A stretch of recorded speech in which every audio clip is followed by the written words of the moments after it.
Hello, welcome in the new point of the Histories chapter first, Nationalism in Europe. We are looking in this part how the nationalism inculcated in the Europe continent during the 19th century. Before moving ahead, first you have to understand the term conservatism. Actually, this you have studied last year, but then also if you will understand this one, then you can understand this point. The conservatism. Conservatism was a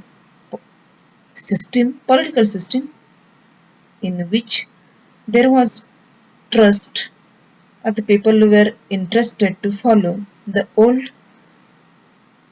systems, the political philosophy that stressed the importance of tradition. They were giving importance to the tradition, established the earlier whatever institutions are there that should be remain continue.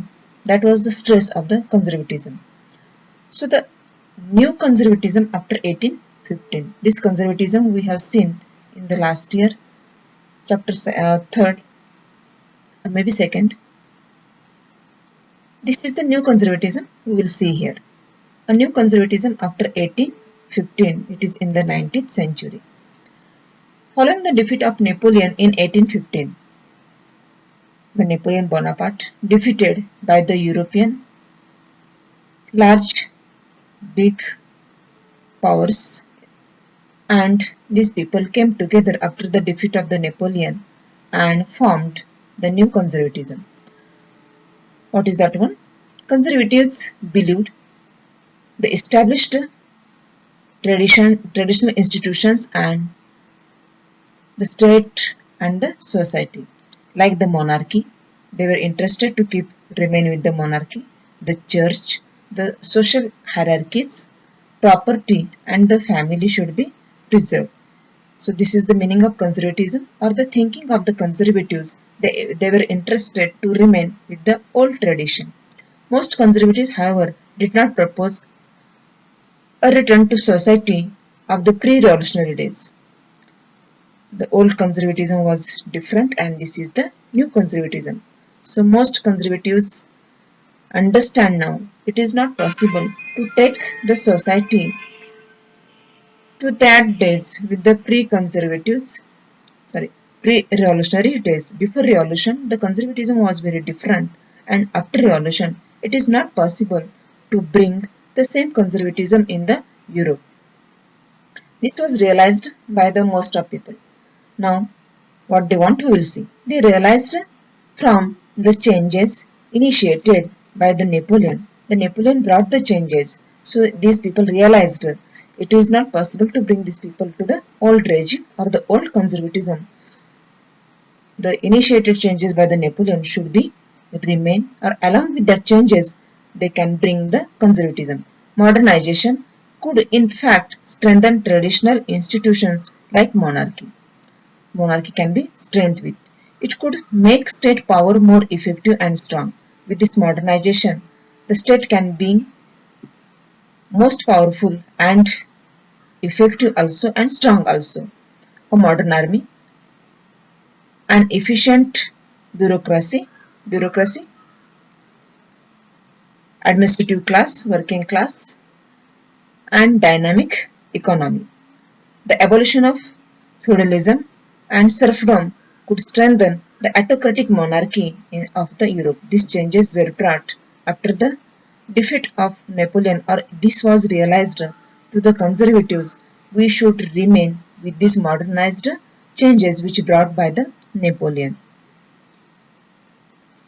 In 1815, representatives of European powers in the year of 1815, representatives of European powers, that's where the Britain, Russia, Prussia and Australia collectively defeated Napoleon. These big powers came together and defeated Napoleon.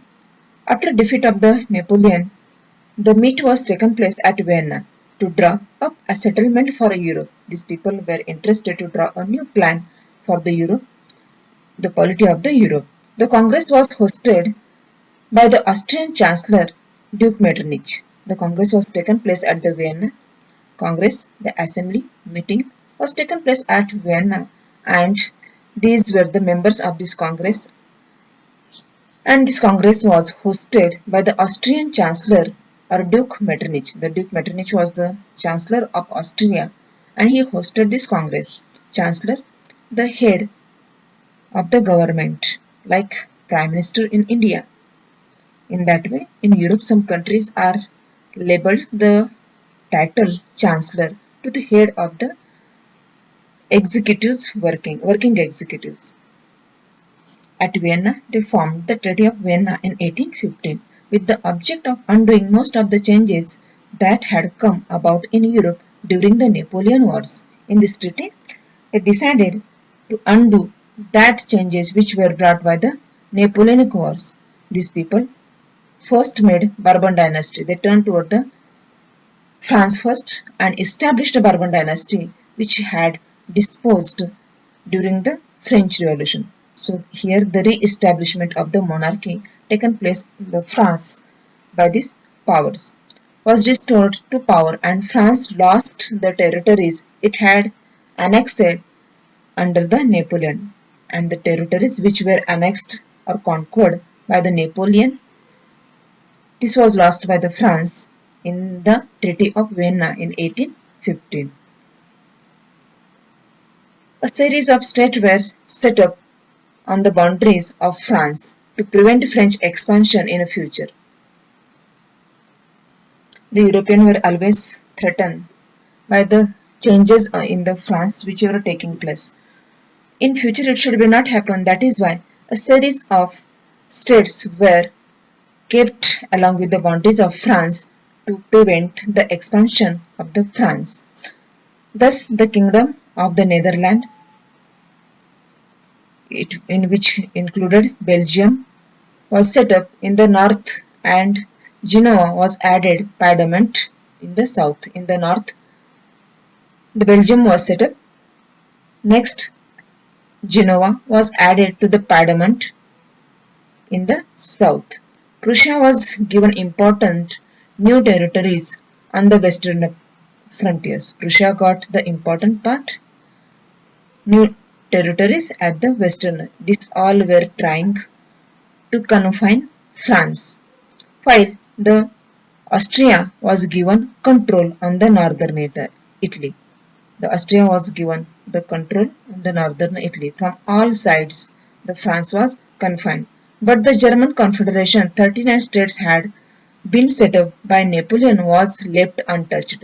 The Confederation which was made of the 39 states by Napoleon was remain as it is. It kept as untouched. In the east, toward the east of the Europe or the France, the Russia was given the part of Poland, while Prussia was given portion of Saxony. These were the regions divided by these powers or controlled by these powers to confine France from its expansion. The main intention was restore the monarchy that had been overthrown by Napoleon and create a new conservative order in Europe. Conservatives were, the main intention was to restore the monarchies. They want to restore the monarchies that had been overthrown by Napoleon. Which monarchies were overthrown by the Napoleon? It should be restored. This was the main intention of these conservatives, and create a new conservative order in Europe, and they were interested to create the new monarchical way of the conservatives in the Europe. The conservatives were totally autocratic. Conservative regimes set up in 1815 were autocratic. They did not tolerate criticism and dissent. They were not accepted any criticism and dissent, and sought to curb the activities that question the legitimacy of autocratic government. If one is questioning or if one is raising his or her voice, they were curbed. So they were completely autocratic, were not accepted any criticism. Most of them imposed censorship. These people, the conservatives, imposed a censorship law to control what was said in the newspaper. The censorship law was brought, and it was control the media, the expression of the people opinion. law to control. Conservatives were never tolerating any criticism. They imposed censorship laws. Through these censorship laws, they were controlling the newspaper, books, plays, songs, which were reflecting the ideas of liberty and freedom. So, in this way, these conservatives were controlling the media with the censorship laws. The ideas which were expressed through the printing material, these most were associated with the French Revolution. The memory of French Revolution nonetheless continued to inspire the liberals. The memory of French Revolution not erased. This remained continue to inspire the liberals. So liberals remain continue to bring liberty in the Europe. The major issue taken issues taken up by the liberal nationalists. The nationalists were taken up the issue that is they criticized this new conservatives order. Why they were criticizing this conservative order? The freedom of press. The freedom of press was not remain or taken away by the conservatives. So this was the criticized by the liberals, and liberals worked tried to bring liberalism, nationalism in the Europe.